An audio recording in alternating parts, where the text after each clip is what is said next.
हमारे सारे गेस्ट हमारे साथ शामिल हो चुके हैं और शुरुआत हम अविनाश सर से करेंगे। Avinash sir, good morning. बताएं आपकी pick of the day. Good morning Neha. Good morning Anil ji. देखिए, पिक ऑफ द डे नहीं, बट एक अच्छा इन्वेस्टमेंट स्टॉक हमको पसंद है।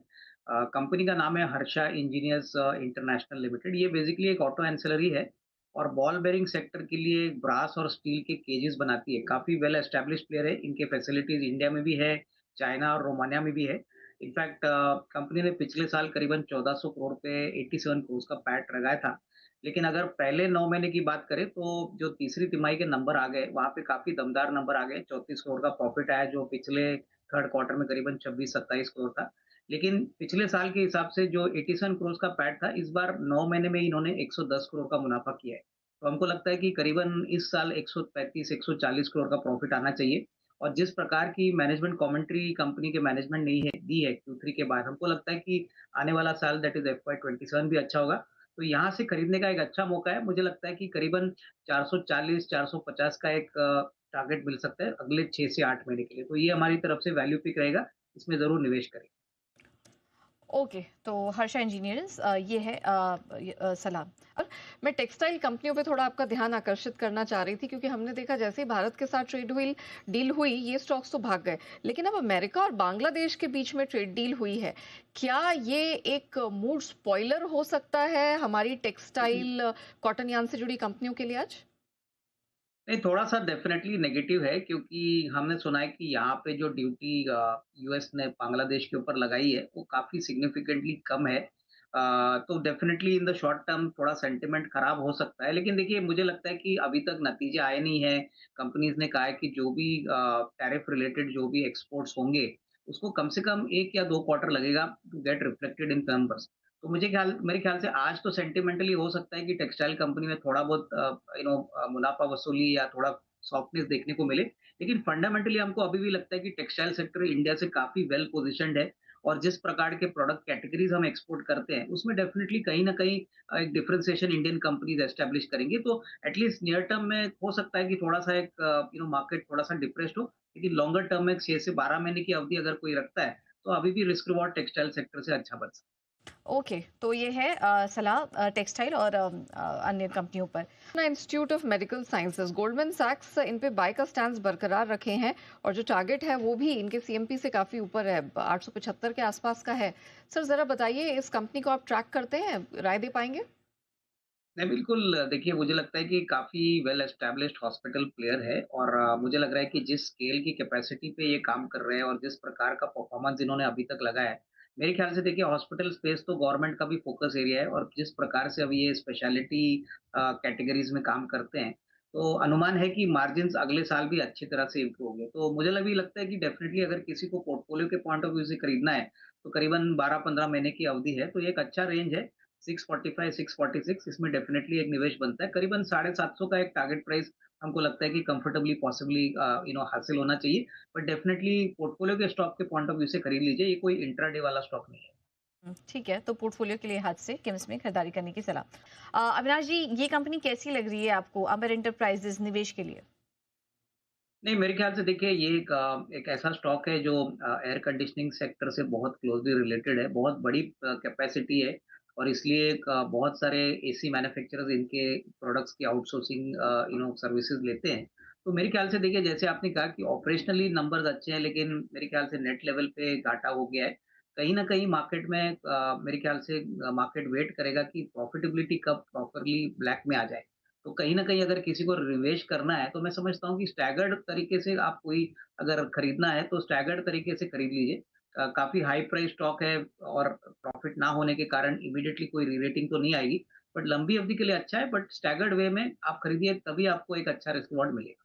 और आज हम देख रहे हैं फार्मा कंपनियां फोकस में रह सकती हैं, काफी सारी खबरें और नतीजे भी आए हैं, और अरविंदो फार्मा पर हमने थोड़ी देर पहले डिस्कस किया।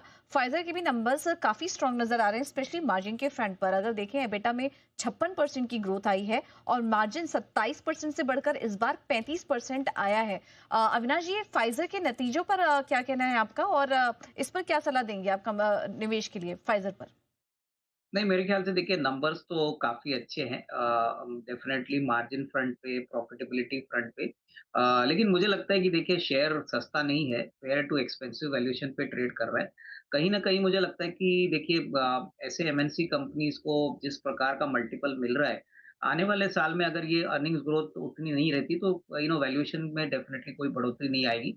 फाइज़र की स्पेसिफ़िकली अगर हम बात करें तो अगर किसी को 10, 12, 15% की अपसाइड की अपेक्षा है, तो डेफ़िनेटली इसमें निवेश कर सकते हैं, लेकिन मुझे लगता है कि थोड़ा-सा प्राइस को नीचे आने के बाद ही आप अगर खरीदोगे तो रिस्क रिवॉर्ड अच्छा बनेगा। आज तो रिज़ल्ट अच्छे हैं, तो होपफुली नंबर्स आने आने के कारण थोड़ा-सा स्टॉक में अपटिक दिखेगा। बट कभी भी कोई भी थोड़ी गिरावट अगर आपको मिलती है, तो खरीदने का मौका समझना चाहिए। जिनके पास है, वो होल्ड कर सकते हैं। ऑलराइट, एक स्पेस जो लगातार कई हफ्तों से, रादर आई शुड से कुछ महीनों से हमारे स्पेस में रहा है, वो है मेटल। यहाँ पर कल भी हमने देखा चौतरफा हरियाली थी, चाहे फेरस हो या नॉन फेरस मेटल कंपनियां हो। अविनाश सर, क्या लगता है ये मेटल वाली कहानी जो आप कह सकते हो ऑलमोस्ट एक क्वार्टर से शुरू हुई है, is it here to stay? अभी इसमें से तुरंत निकलने की या प्रॉफिट बुकिंग नहीं करना चाहिए? आपको क्या व्यू बन रहा है सर इस पे?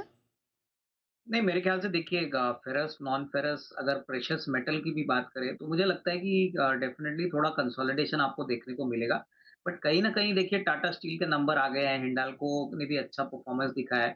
मुझे लगता है कि आने वाले क्वार्टर में होपफुली अगर मेटल के प्राइसेज़ स्टेबल रहते हैं, तो आपको एक अच्छा परफ़ॉर्मेंस इन कंपनीज़ में देखने को मिलेगा।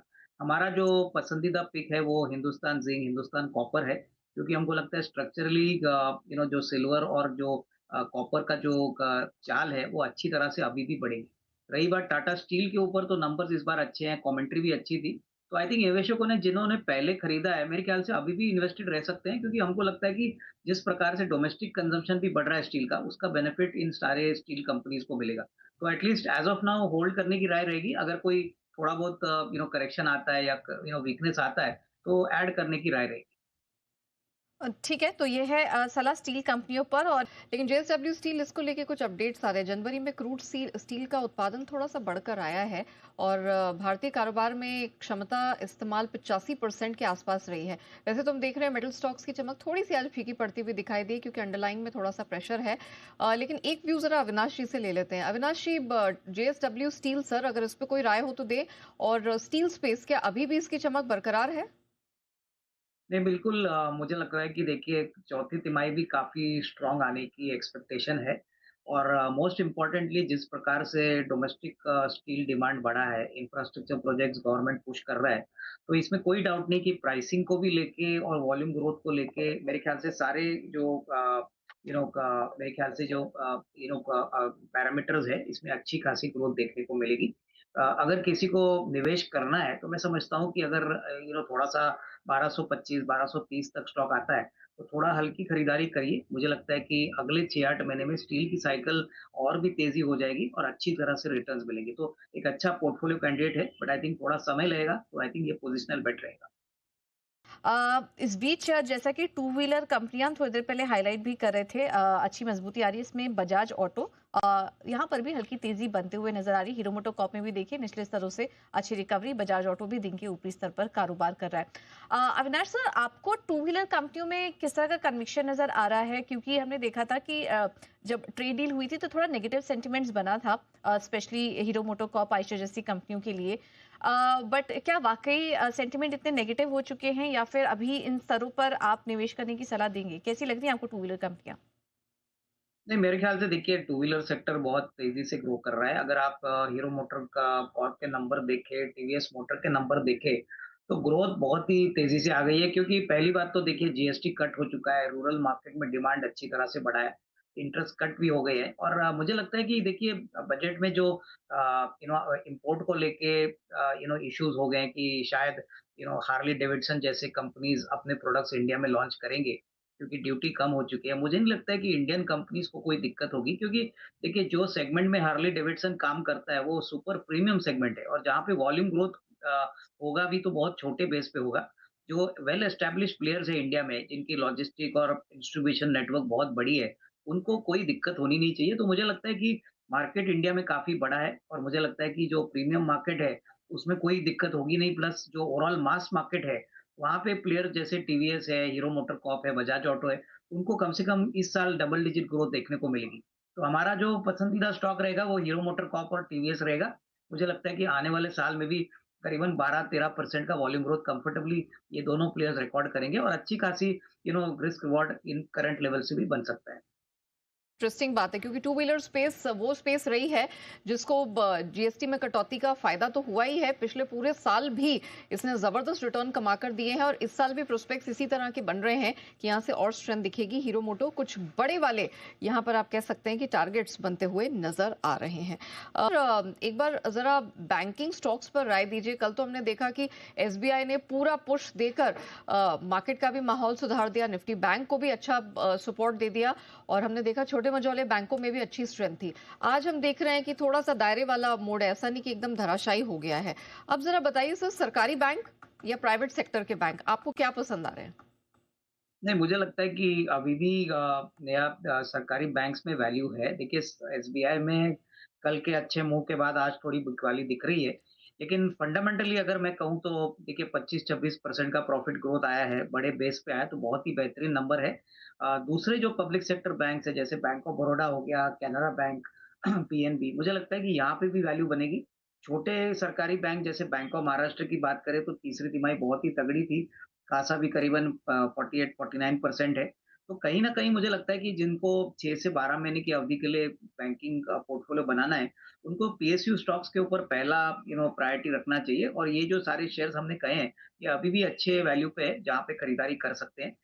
प्राइवेट सेक्टर बैंक्स में हमको आईसीआईसीआई बैंक पसंद है। हमको लगता है कि अगर किसी को एक प्राइवेट सेक्टर बैंक चुनना है, तो आईसीआईसीआई बैंक पे बेट लगाए। मुझे लगता है करंट लेवल से करीबन 1550-1600 का भी एक फेयर वैल्यू बन सकता है। बट नज़रिया कम से कम 8 से 12 महीना होना चाहिए। ये सरकारी बैंकों पे फोकस करिए और थोड़ा लंबा ध्यान इसमें लेकर चलिए। जो खबर आ रही है यूएस बांग्लादेश ट्रेड डील को लेकर, इसे आप कैसे देख रहे हैं और भारतीय टेक्सटाइल कंपनियों के लिए कितना इम्पैक्ट डाल सकता है ये? नहीं, मेरे ख्याल से देखिए जो अभी रेगुलेशन आया है, इसमें एक बात कही है कि अगर अमेरिकन कॉटन यार्न को यूज़ करके अगर ये बांग्लादेश एक्सपोर्ट करता है, तो उनको डेफ़िनेटली एक अच्छा बेनिफिट मिलेगा। लेकिन कितना वॉल्यूम बढ़ेगा और कितना रिक्वायरमेंट यूएस बांग्लादेश से सोर्स करेगा, वो देखने वाली बात रहेगी। इंडियन कंपनीज़ के लिए मुझे लगता है कि मैदान अभी भी काफ़ी बड़ा है। आई थिंक जो 18% की जो ड्यूटी है, वो भी अगर हम लगाएँ तो मुझे लगता है कि overall market opportunity Indian companies के लिए काफ़ी बड़ी है। देखिए, इमीडिएटली कहना मुश्किल है कि कितना इम्पैक्ट अर्निंग्स पे होगा, बट थोड़ा-सा डेफ़िनेटली सेंटिमेंटली वीक डेवलपमेंट है क्योंकि बांग्लादेश को थोड़ा-सा ज़्यादा कॉम्पिटिटिव एज मिलता है, बट इतना भी नहीं कि पूरी मार्केट को वो फ्लड करे। तो मुझे लगता है कि गोकुलदास एक्सपोर्ट्स की बात करें, अरविंद है, इसके बाद इंडो काउंट है, ये सारी जो कंपनीज़ हैं, इनके रिलेशनशिप्स इनके यूएस कस्टमर्स के साथ काफ़ी पहले वेल एस्टेब्लिश्ड है। तो मुझे नहीं लगता है कि प्योरली प्राइस के पॉइंट ऑफ व्यू से इनको कोई बिज़नेस पे कटौती होगी। तो आई थिंक थोड़ा 1 आध क्वार्टर वेट करना पड़ेगा, उसके बाद हमको थोड़ा-सा अंदाज़ा आएगा कि इस रेगुलेशन का क्या इम्पैक्ट इंडियन कंपनीज़ पे आने वाला है। बट तब तक मेरे ख्याल से निवेशकों को ये सेक्टर पे पॉज़िटिव रहना चाहिए। पॉजिटिव रहिए, किसी तरह से घबराने की जरूरत नहीं।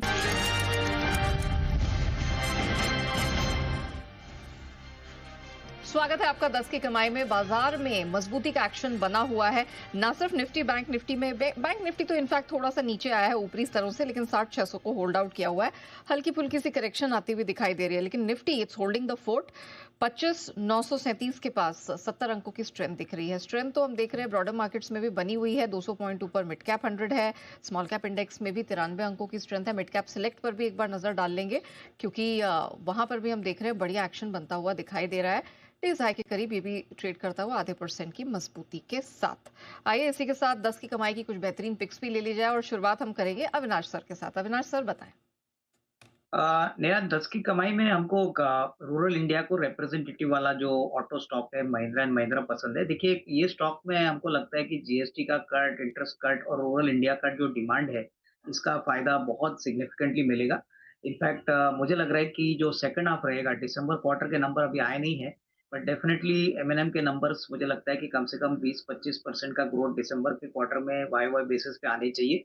सबसे बड़ी बात इनका इलेक्ट्रिक कार का जो पोर्टफोलियो है वो भी बहुत तेज़ी से बढ़ रहा है और मोस्ट इम्पोर्टेंटली ट्रैक्टर पे जो जीएसटी कटौती आई है, इसका बेनिफिट इनको वॉल्यूम ग्रोथ में मिलेगा। तो मेरे ख्याल से इस साल कम से कम 16 साढ़े 16 हज़ार करोड़ का प्रॉफिट आने का अनुमान है। प्लस कमेंट्री जो है मुझे लगता है इस बार काफ़ी अच्छी आएगी, तो करीबन 3,850 3,900 का नियर टर्म का टारगेट बनता है, तो ये डेफ़िनेटली एक पोर्टफोलियो स्टॉक है। करंट लेवल पे भी खरीदिए, थोड़ा-सा अगर करेक्ट भी होता है, तो इसमें खरीदने के मौके बनेंगे। बट डेफ़िनेटली आने वाला साल इनके लिए बहुत अच्छा रहेगा, तो 3900 का टारगेट प्राइस लेके यहाँ पे खरीदेंगे।